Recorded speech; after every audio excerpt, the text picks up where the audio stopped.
Address 63 Christ's answer to faith's plea.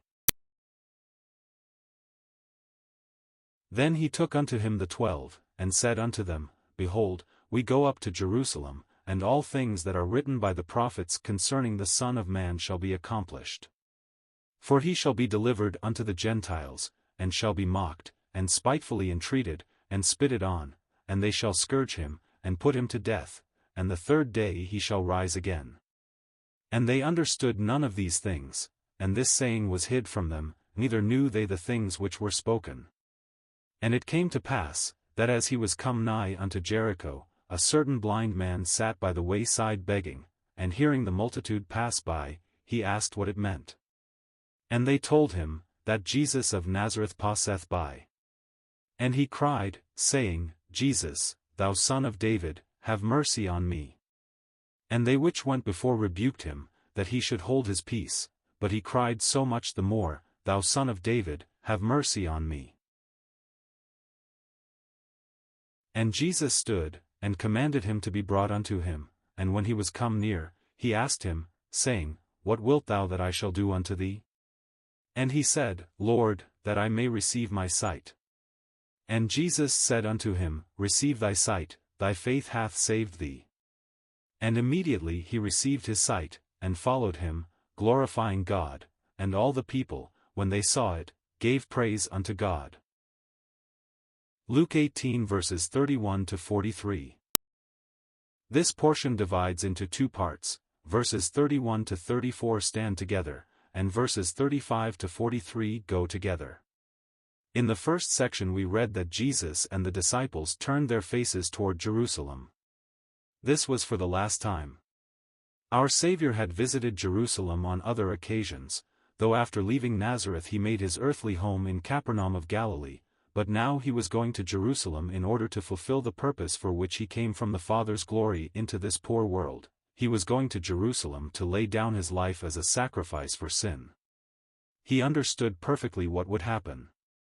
People have often spoken as though our Lord was overtaken by surprise, as though he had ventured too much in going to Jerusalem where so many were opposed to him, and that he might have lived longer and accomplished more if he had been more cautious and remained in Galilee where many were learning to know and love him, but this is contrary to the word of God. Such reasoning makes manifest how people misunderstand the mystery of his person. He came from heaven to give his life a ransom for many, but until the set time appointed of the Father when that great sacrifice was to be made, he could not die. No man could take his life from him. But when the hour to which all eternity past had been looking forward, and to which all eternity future will ever be looking backward, when that hour came, then he laid down his own life. So with full knowledge of what was before him, he said to his disciples, Behold, we go up to Jerusalem, and all things that are written by the prophets concerning the Son of Man shall be accomplished.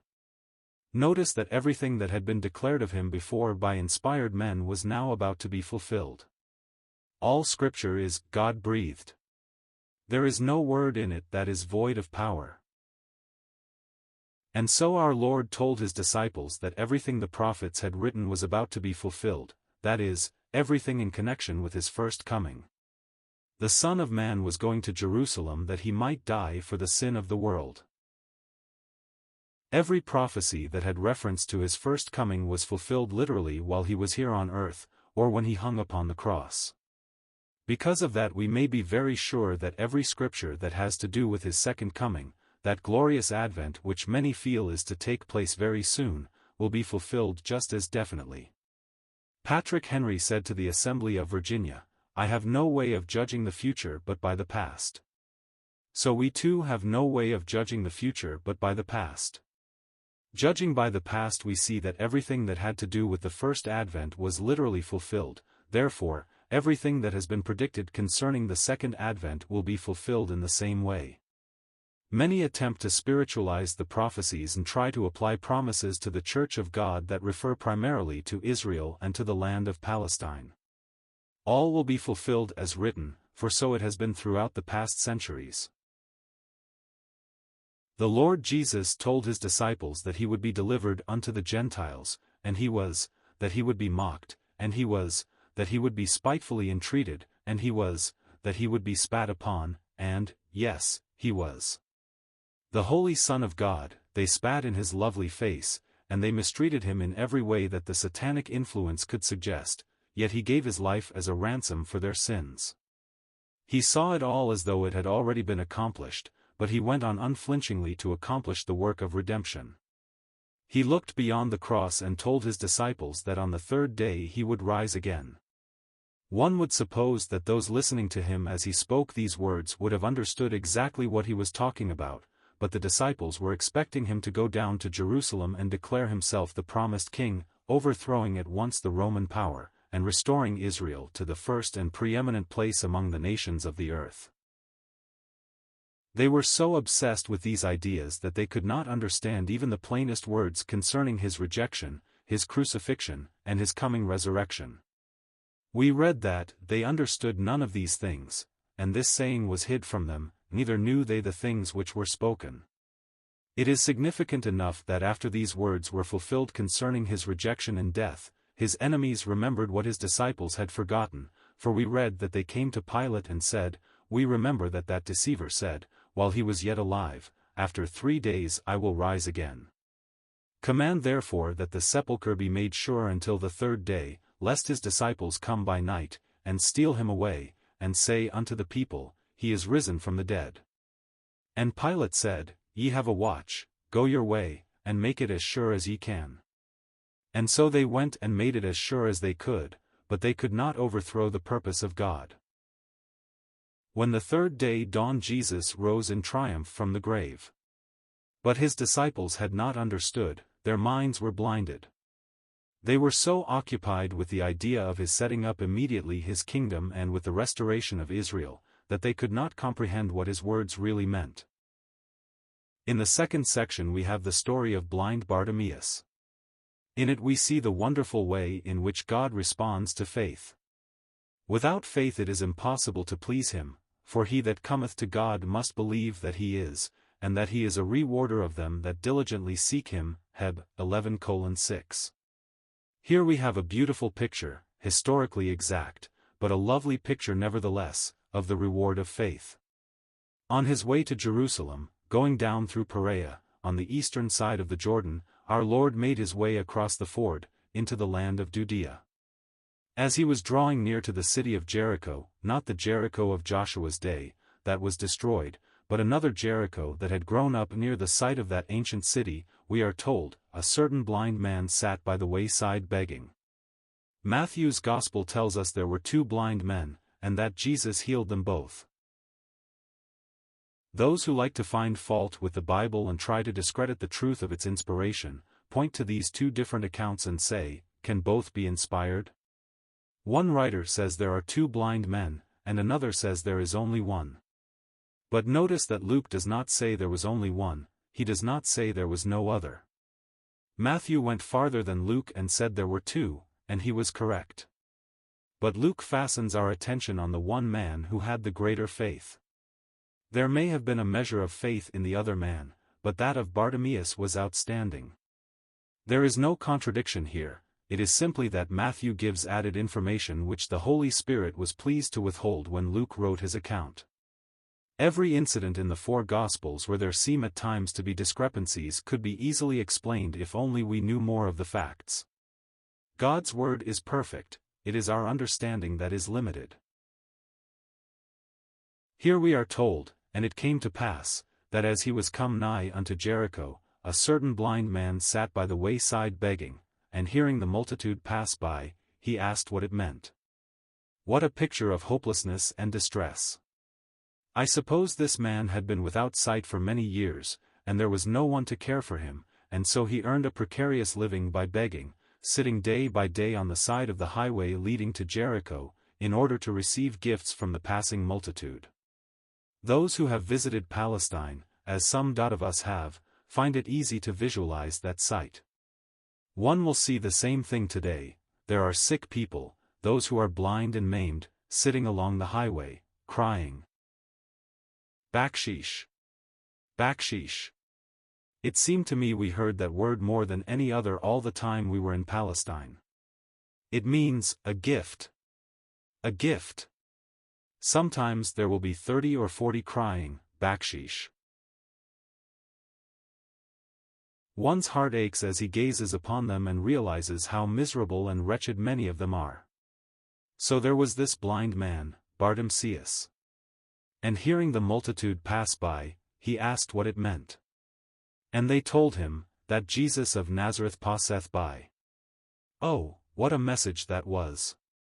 Jesus of Nazareth passeth by. Jesus, the friend of sinners, the one whose voice has power, the one who had healed the lepers, and who, on many other occasions, had opened the eyes of the blind. Bartimaeus had heard that name. He said in his heart, "He is the one who can do something for me." Bartimaeus felt his need. The trouble with many today is that they do not feel their need, they are contented and self-satisfied just as they are. They have no sense of their true condition before God. Bartimaeus felt his need, he had suffered for years. He was in earnest as he cried, saying, "Jesus, thou Son of David, have mercy on me." He expressed himself intelligently. He recognized the fact that Jesus was truly the promised Messiah of Israel. That is what was involved in using the expression, "thou Son of David." For many centuries the people had waited for the coming of the promised Son of David, who was to bring everlasting blessing to them, and Bartimaeus had heard enough about Jesus to be convinced in his own soul that he was the promised one.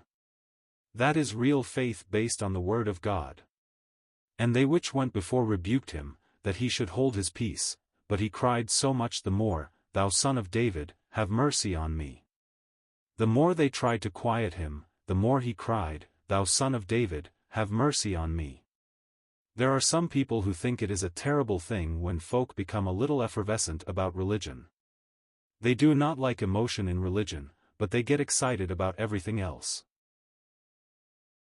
They go to a ball game, and yell themselves hoarse as they watch someone chasing after a little globe as though it were the most wonderful thing in the world, but when they go to a gospel meeting and find people who are anxious about their souls, they say, "Oh, there is too much excitement about this."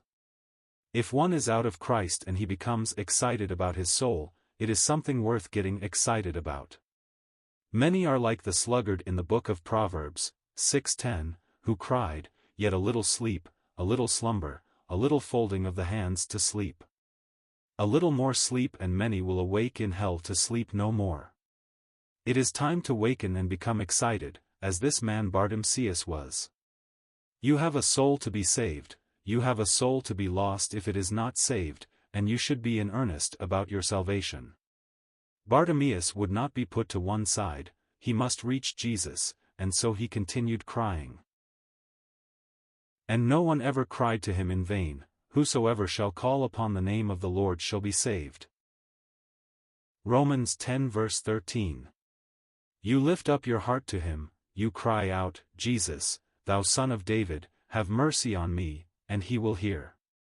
And Jesus stood, and commanded him to be brought unto him, and when he was come near, he asked him, saying, "What wilt thou that I shall do unto thee?" This is a question that he is asking today. Do you want something from him? Be definite about it. If you are unsaved, look up to him as he asks this question and say, "Lord, I would that thou wilt save my soul, that thou wilt give me eternal life, and the assurance that I have peace with God." He is waiting to grant your request. If you are in any trouble or distress, he is ready to give you peace and to hear your supplication. But be sure you ask in faith, nothing wavering. For he that wavereth is like a wave of the sea driven with the wind and tossed, James 1 verse 5. Bartimaeus had genuine faith. He had a real need and he wanted that need met. And he said, "Lord, that I may receive my sight." Receive thy sight, thy faith hath saved thee. That was God's answer to faith's plea. Thy faith hath saved thee. The Lord discerned the faith that was in the heart of this man. And so Bartimaeus was not only healed, but he was also saved. Christ will do the same for you if you will come to him as Bartimaeus did, in simple faith and put in your plea. He received the answer, and we read, and immediately he received his sight, and followed him, glorifying God, and all the people, when they saw it, gave praise unto God. When we are saved, when we ourselves have received spiritual sight, when we have been delivered, we are interested in Christ, we want to follow him and to be in his presence, we want to keep company with him, we enjoy fellowship with him, and the heart goes out in worship, praise, and thanksgiving. So we read that Bartimaeus glorified God. He was not like many who receive God's good gifts and never think to lift their hearts to him in a word of acknowledgement. This man's deliverance was a testimony to the multitude when they saw him giving praise unto God, and thus witnessing for the Lord Jesus. You who have had your eyes opened, you who can say, "One thing I know, that, whereas I was blind, now I see," do you seek to witness for him that others too may be attracted to Christ and led to trust and praise him?